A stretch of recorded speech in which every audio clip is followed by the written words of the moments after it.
3 quick energy hacks. 1. SBIC.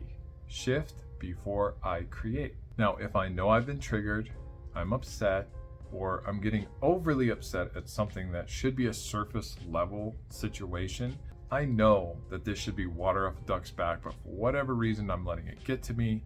This is where I shift before I create. Pause, take a breath, and come back. I know it sounds super rudimentary. However, it's important what type of breath that you take. I was watching Andrew Huberman, and he was talking about how 2 quick breaths up and 1 long breath out begins to regulate our nervous system. So maybe you heard this breath after a child has just finished a tantrum. That is their body regulating itself. So what we'll do is take that same breath,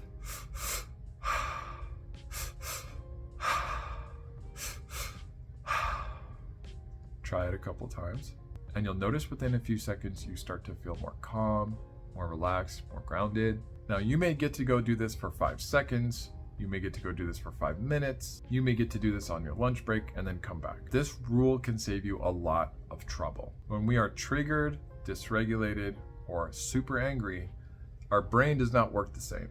The amygdala starts to fire, and then we're no longer using the frontal cortex, and we're no longer using higher thought or problem solving. We're literally operating like a caveman who just had his dinner stolen by a wolf, and he wants to go smash the whole wolf pack in the head with a club. Doing this breath will calm your nervous system and get you back into higher thought.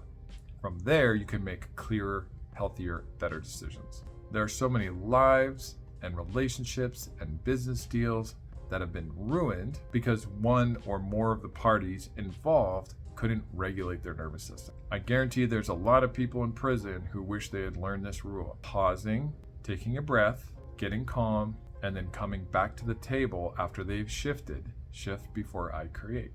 The energy that we act on changes the nature of our creations. That's the law of creation. E times A equals C. Energy times action equals creation. Manage your energy, change your action, and it will change your creation. The rule applies to both love or fear, positive or negative, abundant or scarcity states. Whatever energy we're in, good or bad, that we act on is what we'll get.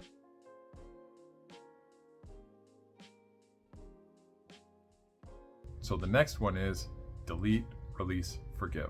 Let's say I'm driving down the street or I'm scrolling through Instagram and I see somebody who's different. Maybe they're dressed different, maybe they're super tall or super short, and I immediately make this snap judgment before I can even catch myself. So rather than beating myself up or enrolling in it even further, I stop and I say, delete the thought, release the energy that I had around it, and forgive myself for having it. I snap my fingers and I move on with my day. This allows me to catch myself, train myself to be less judgmental, while also not making a huge deal of it.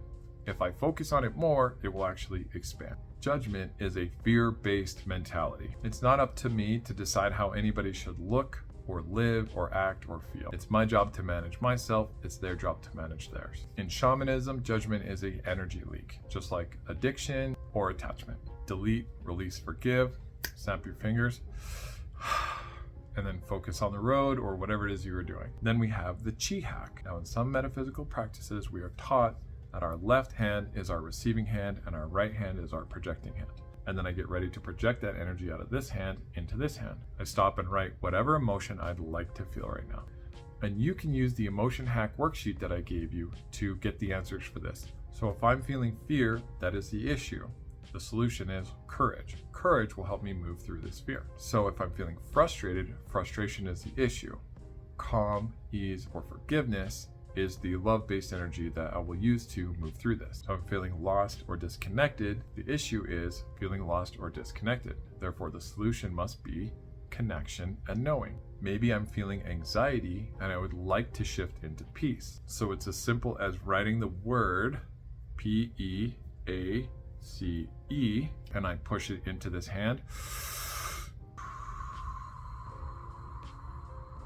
And I visualize that energy going into every cell of my body, into every cell, into every atom, up through my head, down through my feet, making its way through my body and swirling around my body in my aura. And maybe it's purple, maybe it's green, maybe it's gold, maybe it's white light. Just depends on how I feel that day. Take a deep breath here.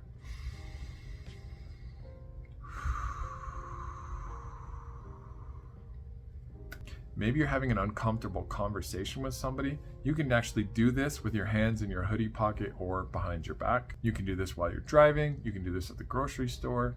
You can do this with your hands under your desk at work. It's free, it works, why not? That's why it's called the energy hack. And if you're looking for ways to shift your energy from one to the other and you're not quite sure what the opposite of the other is, use the emotion hack worksheet in your guidebook. By using these energy hacks, we can keep these surface level upsets from becoming the first domino in a row of dominoes and taking us into some downward spiral. Just because we have an upset today doesn't mean it has to ruin our whole day. We don't have to globalize it. We don't have to catastrophize it. And if it's more serious than surface level, then maybe it's time to take yourself out of whatever setting you're in and go into a self-care regimen. So those are the tools. SBIC, pause, take a breath, delete, release, forgive, and the chi hack. Or I guess in Reiki, it would be a ki hack. I have a couple of guided meditations coming up, so stay tuned for those.